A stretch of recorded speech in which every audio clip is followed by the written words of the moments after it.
नमस्कार प्रेक्षकांनो, स्टार प्रवाहावरील तू रे माझा मितवा या मालिकेच्या आगामी भागात आपण पाहणार आहोत की दत्तगुरूच्या पादुका गायब झालेल्या असतात. तेव्हा राकेश अरुण आणि ईश्वरीला बोलतो, मी चोरल्या आहे सोन्याच्या पादुका. ईश्वरी, जी तुम्हाला पुन्हा एकदा सांगतो, त्या पादुका मी चोरल्या आहेत. आता फक्त तुम्ही सर्वांच्या समोर पुरावे सिद्ध करून दाखवा, म्हणजे मी तुम्हाला मानतो. आणि तेव्हा ईश्वरी आणि अर्णव दोघेही रागाने राकेशकडे पाहू लागतात.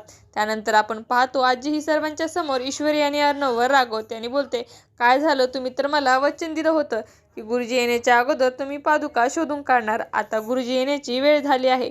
ते कुठल्याही क्षणी या ठिकाणी येऊ शकतील.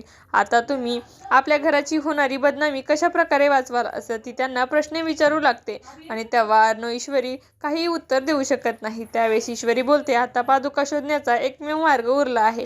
असे बोलून ती पादुकाच्या चौरंग्यावर ताट ठेवलेली असते त्या ठिकाणी जाते आणि त्या चौरंग्याला हात लावते. तेव्हा राकेश घाबरतो आणि बोलतो, ईश्वरीला माहिती आहे की काय, त्या पादुका या चौरंगाच्या खाली आहे. आणि त्यावेळेस ईश्वरी ह्या त्या चौरंगाकडे ताटाकडे संशयित नजरेने पाहू लागते. आता पुढे येणाऱ्या भागामध्ये ईश्वरी ही चौरंगाखाली लपवलेल्या पादुका शोधू शकेल का, हे पाहणं अतिशय रोचक ठरणार आहे.